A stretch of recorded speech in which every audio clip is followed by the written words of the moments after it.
cemented its dominance in African women basketball, leaving no doubt that the Tigress are not just champions. They have become a dynasty. Take a listen to what the Vice President Kashim Shettima said earlier. To the Tigress, you are champions. You are role models. You are pathfinders. You are true daughters of the land. It is my singular honor and pleasure and privilege to cherish forever. To make the following pronouncements on behalf of President Bola Ahmed Tinubu.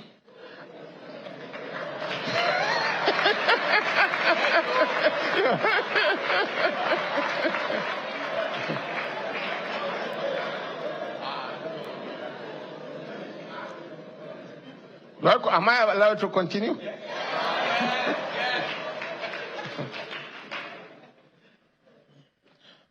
OON National Honors for Team.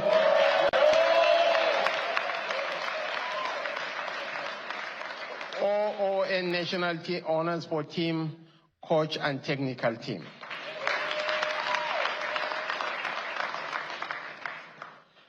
$100,000 for each player.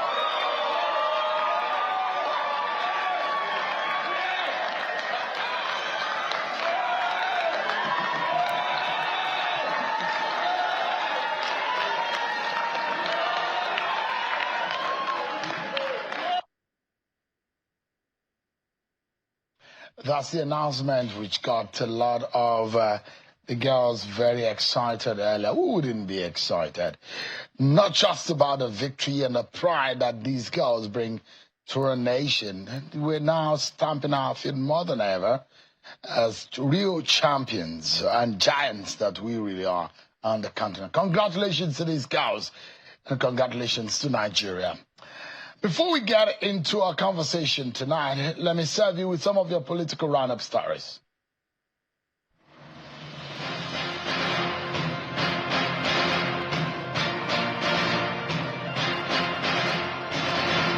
The Minister of the Federal Capital Territory, Mr. Nyesom Wike, says the forthcoming River State local government election is constitutional, stating that it will allow the smooth running of government after the reinstatement of Governor Siminayi Fubara. According to him, President Bola Tinubu has the right to suspend some sections of Nigeria's Electoral Act due to the ongoing state of emergency in River State.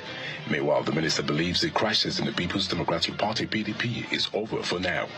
Then he goes to tell you, let's come, let's do a coalition against Tinubu. It's not correct. You look at it is because he cannot get the presidential ticket under PDP. The Niger State Caucus of the All Progressives Congress, APC, has endorsed President Bola Tinubu and Governor Umaru Bago for a second term in office. This was a consensus reached by all stakeholders of the party in the state during the expanded meeting of the caucus held at the government house, Mina, at the state capital. The leader of Niger State APC Caucus at the National Assembly, Senator Sani Musa, moved a motion for the endorsement of a second term for President Bola Tinubu and Governor Umaru Bago. His motion was subsequently seconded by a member of the House of Representatives. From Enugu State, a group within the People's Democratic Party known as Enugu State Patriots have declared their support for Governor Peter Mba for his developmental stride in their state.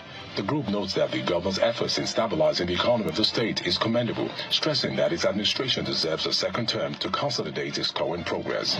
Meanwhile, the governor of Edo State, Senator Monday Okpeholo, is insisting that the 2.5 million votes he promised President Bola Tinubu in the 2027 general elections is not an empty promise.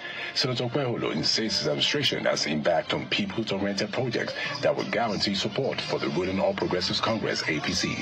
When we are saying we 2.5 million votes, we are not just saying it because our work will speak for us. That is the vote we are going to bring out.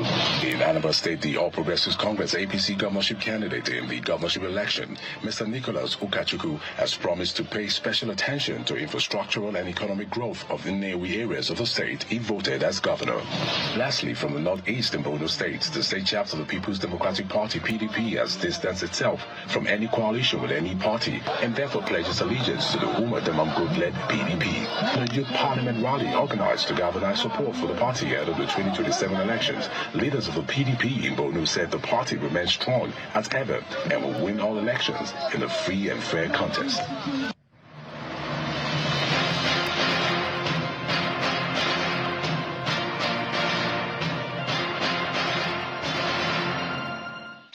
Let's also tell you what is going on with the Nigerian police force and its leadership, where there seems to be a tone that's being set for motivation and meritocracy, as Inspector General of Police Kayode Egbetokun is now moved to decorate some of the force's finest officers with accelerated promotions. Among them are 2 officers who have become the faces of excellence in the service. CSP Shaba Aliyu, Police Officer of the Year 2023, now promoted to Assistant Commissioner of Police, and SP Sentome Obi, Police Officer of the Year 2024, now elevated to Chief Superintendent of Police.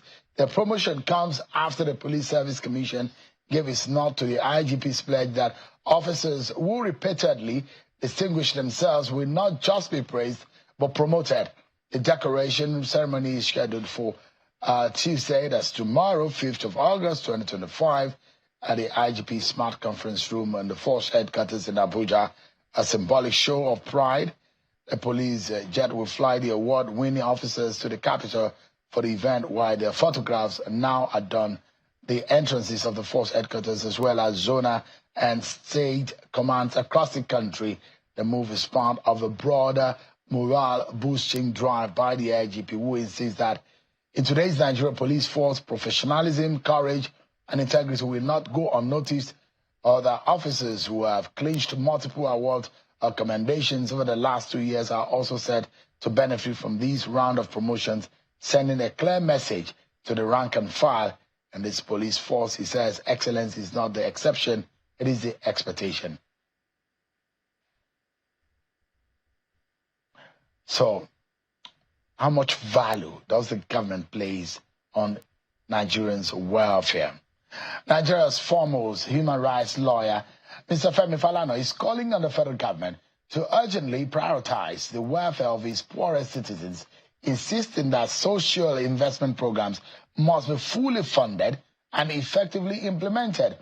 He was reacting to President Bola Tinubu's recent plea to APC governors to wet the grass for Nigerians at the grassroots. Falana pointed to a disconnect between political rhetoric and economic reality. He notes that while 133 million Nigerians are classified as multidimensionally poor, the government allocated just 32.7 billion naira to the National Social Investment Program for 2025, a figure he calls grossly inadequate, especially compared to the 39 billion spent renovating the International Conference Center in Abuja.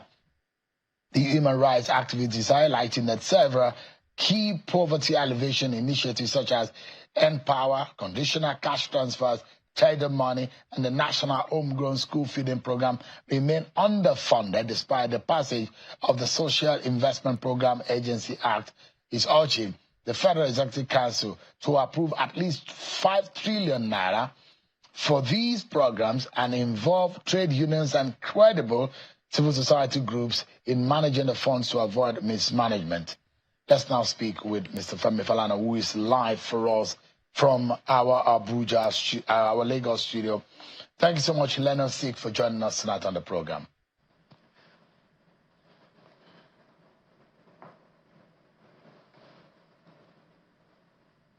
Mr. Falana, thank you so much for joining us on Politics Today. Thank you very much.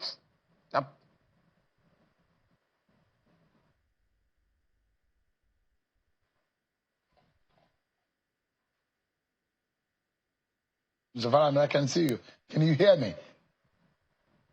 Yes, I'm ready to listen to you. All right, let's get the communication right with our Lagos studio. Let's take a break. And when we come back, we begin the conversation with Mr. Femi Falana.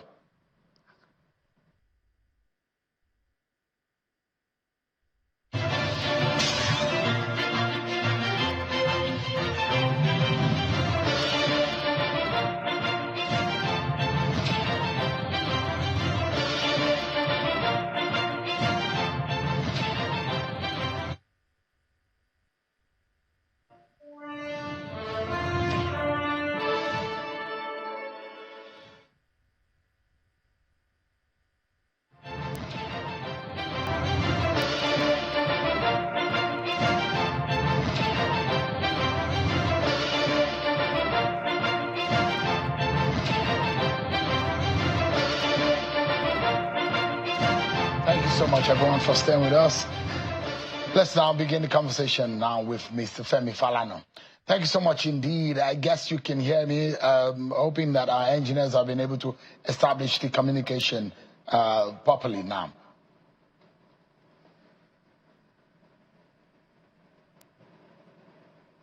Yes. Mr. Falana, how are you? Can you hear me? I can hear you perfectly. Good, well. I can hear you. Yeah. Fantastic. In terms of broadcasting, the distance between Lagos and Abuja isn't that long. But it's taking some difficulties this evening. But now I can hear you. The president directed the governors, go and wet the grass. What do you make of that statement? Well, I think the president was asking the APC governors to wet the ground more, which implies that some wetting of the ground has taken place. But as far as the masses of our people are concerned, things are getting tougher by the day because of the harsh economic crisis in the country, which the president recognized on that occasion, that Nigerians in the all over the country are complaining that things are getting tougher for them. And therefore, the president was appealing to the governors, APC governors, to wet the ground more. With profound respect, I think the matter has gone beyond appealing to governors and other stakeholders in the system. The National Social Investment Program Agency Act of 2023 has imposed a duty on the federal government to fund adequately the Empower Program, the Youth Enterprises Government Youth Entrepreneurship Government Enterprises and Empowerment Program, National Homegrown School Feeding Program, and the Conditional Cash Transfer. These programs are designed to alleviate poverty as far as poor people are concerned. And when we are talking about poverty-stricken Nigerians, we are talking of over 133 multidimensional poor people. And so you cannot, the government cannot justify voting 32 billion naira, 32.7 billion naira to take care of over 133 million multidimensionally poor people. And so that is why we're asking the government, having regards to the fact that 469 members of the National Assembly, apart from their salaries, humongous salaries of 21 million to a senator per month, 15 million to a House of Rep member per month, they also inserted into the 2025 budget, the 469 members of the National Assembly, 11,000 items valued at 6.9 trillion naira. And that is why I'm saying there can be no basis not to allocate at least 5 trillion naira this year to address increasing poverty in the land. And that is not all. And why the president's speech is so important is that it was addressing APC governors, 23 of them. And we have been told by the leadership of the APC that more governors are going to swell the ranks of the ruling party. The implication is therefore that the government should be able, the president should be able, as the leader of his party, to persuade the governors to go back to their states and codify the social investment programs, adopt them and enact them into laws so that citizens who feel ostracized economically can go to court and compel the government to carry out its duty under the law. So we must go beyond appealing to the governors. Two, there are other laws in the country that requires the government, law that are made pursuant to Chapter 2 of the Constitution, the fundamental objectives and directive principles of state policy. Whereas our judges and lawyers, bourgeois lawyers, insist that Chapter 2 of the Constitution is not justiciable, but laws have been made pursuant to Chapter 2. Those laws are justiciable. One of them is the National Social Investment Program, Agency Act.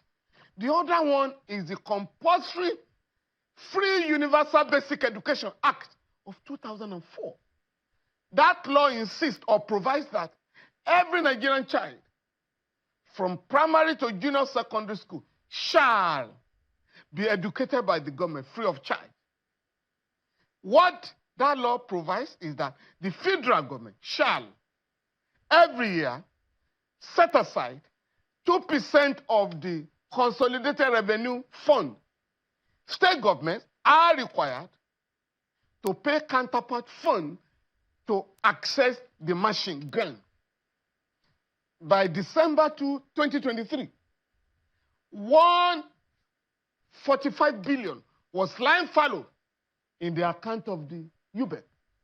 So we had to rush to court, to the Federal High Court, to compel all the state governments in Nigeria. Some of them had not accessed the fund for 5 years. To pay counterpart fund, collect the money, go back to your state to educate our children. Today, Sheung, we have, according to UNICEF, we have 18.3 million out-of-school children. The highest, I think, next to India. And there is no justification for it. And the danger of it, by leaving those children on the street, the children of the poor, many of them sell wares, they are kidnapped, others are captured by terrorists and other criminal gangs in the country. We also, and I belong to an organization, the Alliance of Surviving COVID-19 and Beyond. We are meeting with labor leaders to say, yes, you have won the battle for national minimum wage, even though many states have not complied with the law.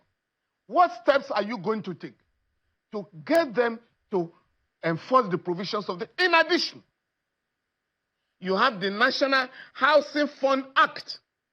Every month, 2.5% of the salary of every worker is deducted and saved by the government to provide cheap and affordable houses for workers. You have the National Health Insurance Act, Authority Act, and many other welfare laws let me jump in quickly. In We've now got to a stage we are going to combat poverty. To eradicate poverty, we must begin by implementing all the welfare laws in the country. Mr. Falana, let me jump in quickly. And I'd like to hit the nail on the head. And let's put the blame where the blame lies. Don't forget what the World Bank says and the projection of the World Bank.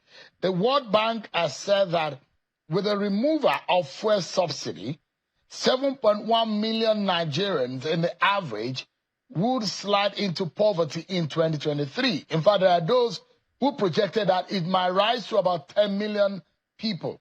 Now, the removal of subsidy, the federal government has told us that has allowed state government to get more money.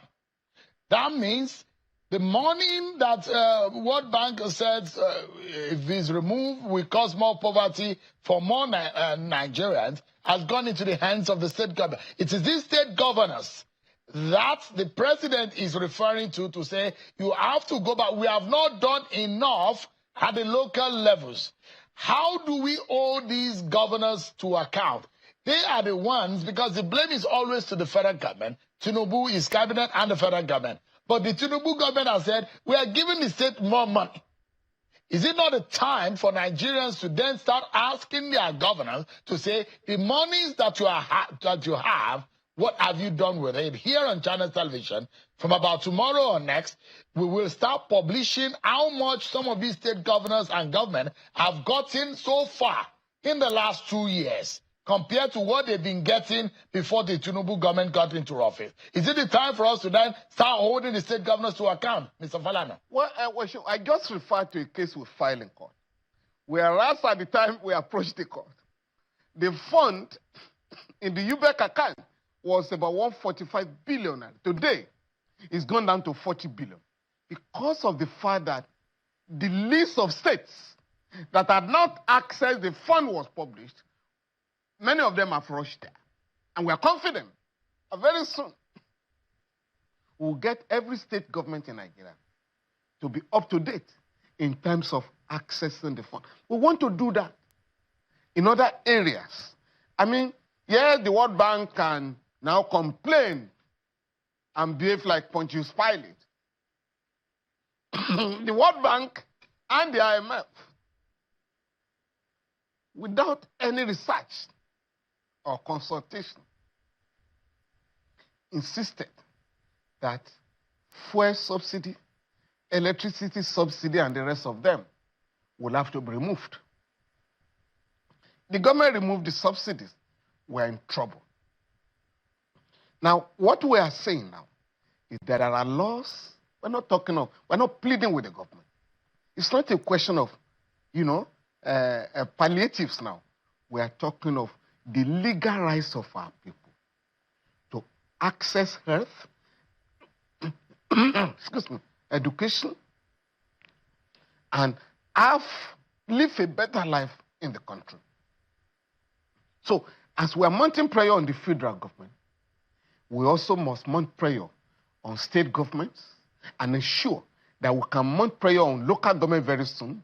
By the time we have compelled the government, the federal government, the Central Bank of Nigeria, and the Ministry of Finance, Accountant General's Office, to comply with the judgment of the Supreme Court that funds belonging to local government be directly paid to them.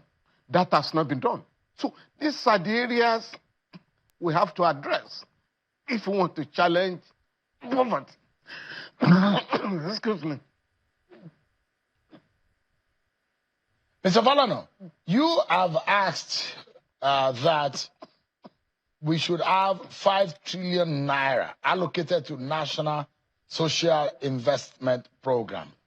But take a look at this, Mr. Falana. This is what the president said about issues of poverty. And he said poverty is not a shame, but is not acceptable. That statement is attributed to the president. But the big question, you look at what happened in the past government. It's a government that says it was going to take about an average of 1 million Nigerians out of poverty every year. So the plan was to take 10 million Nigerians out of poverty for 10 years. But then you look at the figures of unemployment, the inflation figure, you look at the purchasing power of the average Nigerian, it has in fact gone bad. Now, realistically speaking, these figures that we have of how many Nigerians, over 130 million Nigerians in multidimensional poverty, how many people that we're going to take out of poverty, how do we independently hold the government to account on these figures? How do we determine who is in poverty? When are they out of poverty? How do we do that? Well, in the first place, because of the religious implementation of neoliberal policies by the government, poverty is on the ascendancy. That will require a review by the government of these policies. You cannot be addressing income inequality in a country while you are handing over the resources of the country to a few people in what they call privatization. You cannot be addressing income inequality in a country where some people earn salaries in millions, they go abroad, collect Esther code, engage in all manners of frivolous trips. In such a situation, you cannot but address the crisis of poverty in the country. Otherwise, you're not going to have peace in the society. And that is what is going on. When we talk of state police or federal guards, yes, or asking the military to acquire more weapons to fight terrorism, that is the physical aspect of security. What of the social aspect, which is much more serious? It's much more challenging because we are producing thousands of graduates every year. And there are no jobs out there. So if you do not create job opportunities for young people that are leaving schools, you are going to have crimes on the increase. And that is why the government will have to reorder its priorities by ensuring that the vulnerable segments of the society, majority of whom are in the rural areas, are taken care of. Today, it is said that, according to the World Bank, 75% of people in the rural area are multidimensionally poor. In other words, when you use that phrase, it's a way to cover up what was regarded as living below $2 a day. So, most Nigerians today cannot afford 3 square meals a day. The middle class has been wiped out by the new liberal policies of the government. So, the government will need to go back to the drawing table and ensure that each of these policies insisted upon by the IMF and the World Bank is reviewed in the interest of Nigeria, in the interest of the majority of our people. Right now, the rich are taking care of themselves. They're either giving oil blocks that turn them to instant billionaires, or you get license to go and mine solid minerals and pay royalty to the government. For those who are in the top echelon of the government, you receive humongous salaries, as in the case of the National Assembly. You have Festa Code, which is changed to Naira. At the end of the day, we are expanding income disparity in the society. And it is the interest of the government to review its programs as soon as possible. So we cannot go on blaming the federal government alone. We must pay attention to state government. We must also ensure that the local governments are able to deliver the promises deliver on the promises they have made to the people. Hold on, Mr. Falana. Let's go on a break. But when we come back, the big fear is the focus of those who are even jostling for 2027 leadership position, and whether or not the priorities of those who want to govern Nigeria versus the needs of the average citizen is even right. If you want to govern and you're not speaking the language of the average person, what does this mean? Whether or not those who are politicking ahead of 2027 are really considering the average person. We'll come back and talk more about the priorities or prioritizing welfare of the citizen. Just next. We'll be right back, everyone.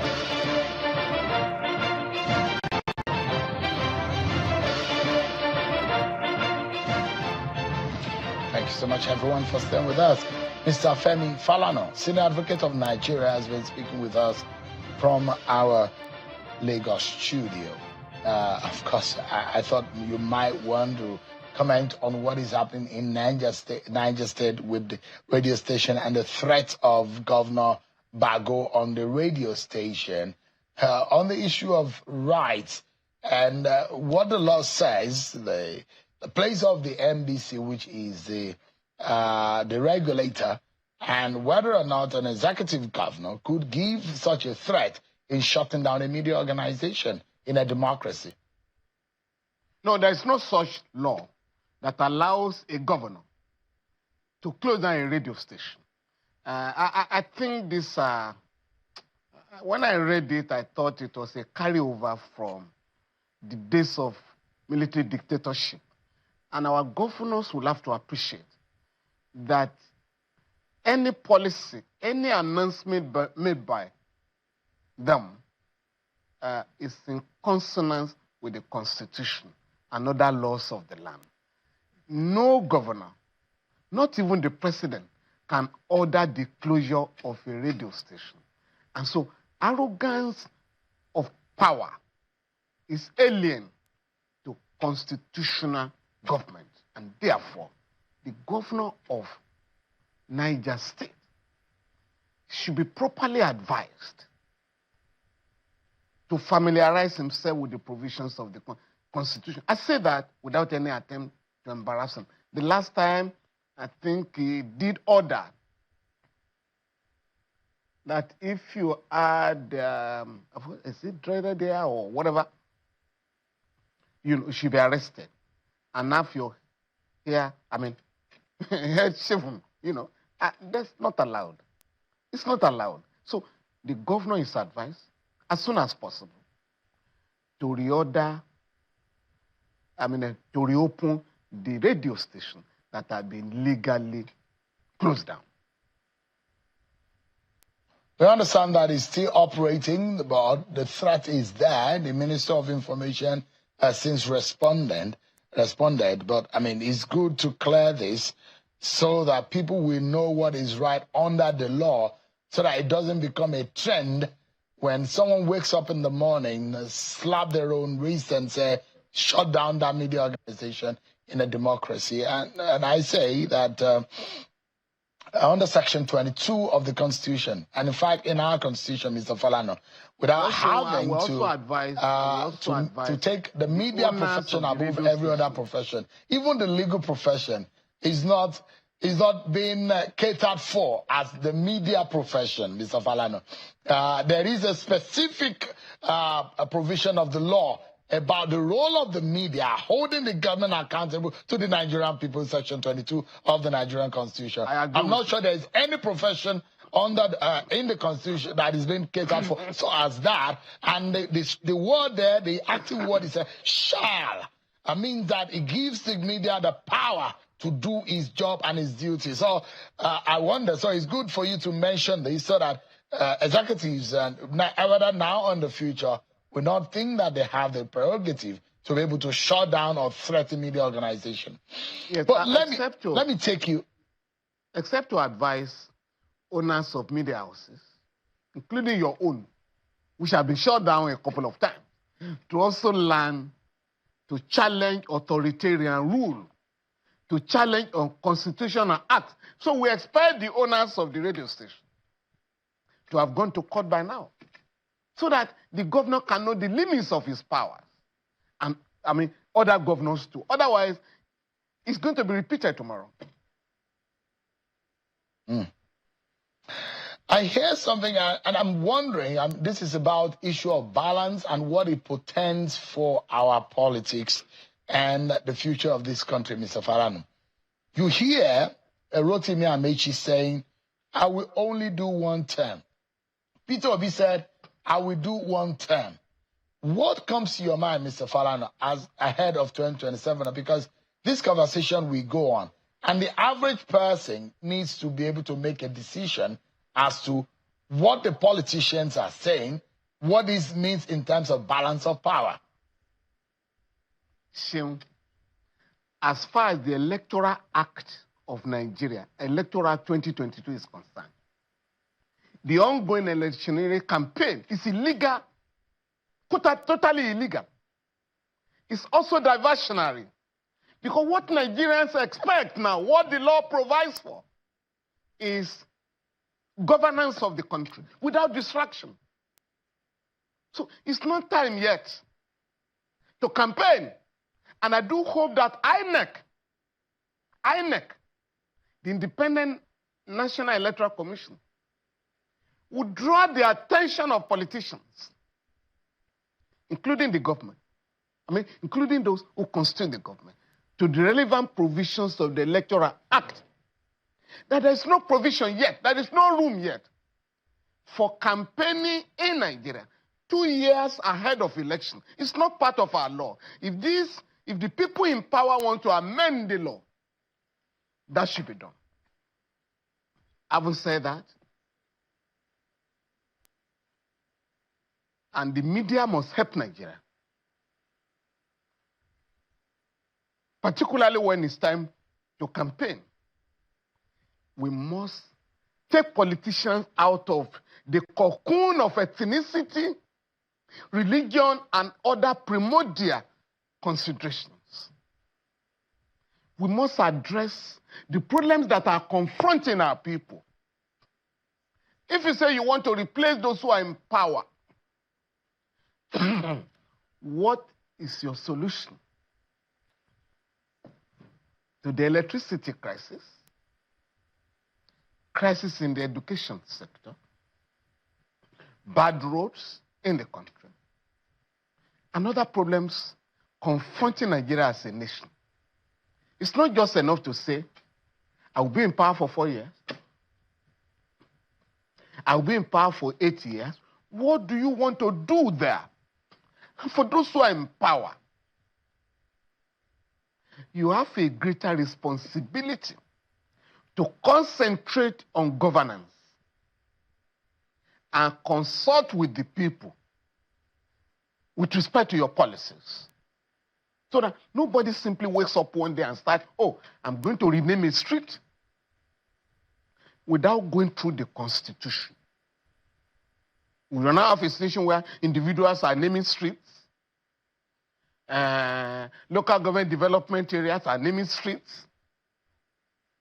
And this is the exclusive duty conferred on local governments in the country. Local governments that are known to the Constitution. So we must ensure that this country is run on the basis of rule of law. And that's not what is going on now. You have elections in 2027. Almost 3 or 6 months ago, electioneering campaign has started in the country. So when is the government going to govern the country? So, and that is why the law has set out when electioneering campaign can begin, when it can end, but it cannot be a business of 4 years. Mr. Falana, I asked that question specifically because for someone who understands the history of our nation and the sentiments that goes with balance of power, the origin rule and understanding of how power should be balanced. And for some of you who fought very hard for military to go back to the barracks, and you understand what the political class did when some of them went to call Olusegun Obasanjo when he got out of prison.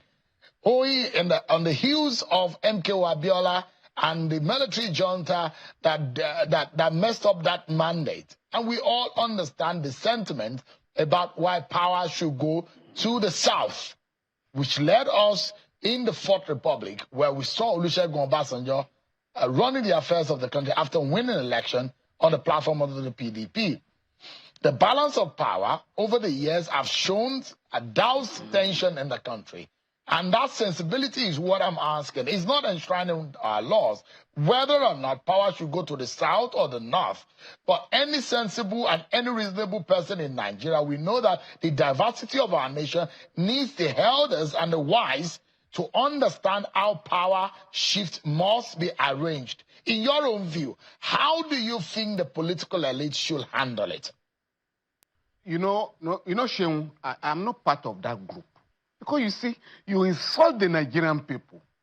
You insult the Nigerian people when you base the politics of the country. You hand over the country, the politics of the country, to a few people to decide who should govern the country, for how many years, and which side of the country should rule the country, which religious group should rule the country. For goodness sake, can we address the problems confronting the country and embrace those who have solutions to the problems of the country. I'm not going to join the campaign for power shift or power remaining in one part of the country for 4 years or 8 years. No! Diversionary. Section 224 of the Constitution provides that every political party in Nigeria shall have, as part of its aims and objects, the fundamental objectives of state policy. In that policy, fundamental objectives enshrined in Chapter 2 of the Constitution. Section 14, the most important section, is that the security and welfare of the people shall be the primary purpose of government. You just mentioned one now. The media shall hold the government of Nigeria accountable. Now, nobody is telling you, if I get to power, there will be no closure of media houses. We are going to decriminalize freedom of expression in Nigeria, like Ghana has done, like Liberia has done, like Sierra Leone has done, like the Gambia has done. Nobody is talking about this. It is all about, I want to go to the villa to exercise power, raw power, naked power, power without responsibility. Please, let us begin to address the problems confronting the country. If you want to take over power, how are you going to generate electricity for the country? A group spent $16 billion to generate darkness? How do you want to change the country? Because without electricity, you cannot have industrialization. We must elevate the discourse. We must begin to address the programs and manifestos of political parties and politicians, as opposed to where power should shift to, or which religious group should occupy the villa. When you do this, you are helping the members of the ruling class to divert the attention of the Nigerian people from poverty, from hunger, from diseases, illiteracy, and so on and so forth. And by the way, you must always realize all the time that this is the largest concentration of black people now. We're not getting it right. We're not getting it right. I was in the Gambia last week. I went to attend a meeting of a human rights group. To my utter chagrin, I discovered, because we touched down in about 4 airports, I discovered in the Lome Airport, Ghana, Accra, Freetown, and Banjul. As soon as we landed in those airports, right? Your phone, switch on your phone. You have free Wi-Fi at the airport. Not in Lagos, not in Abuja. So we have to find out what other countries, neighboring countries are doing to reorganize themselves and carry the people along and make sure that the people have access to the dividends of democracy. But when you are clapping for politicians who have been in power before, saying we are coming back, we must find out what do you want to do now that you are coming back? What do you want to do that is different from what you did before? And for those who are in power, we must also ask questions. Your promises, have you fulfilled them?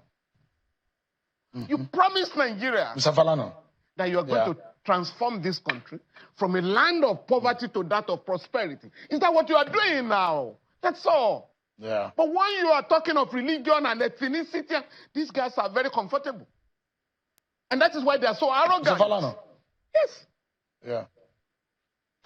Thank you so much. We must leave it out. We're totally out of time. But thank you so much indeed for your time tonight on those views you've shared.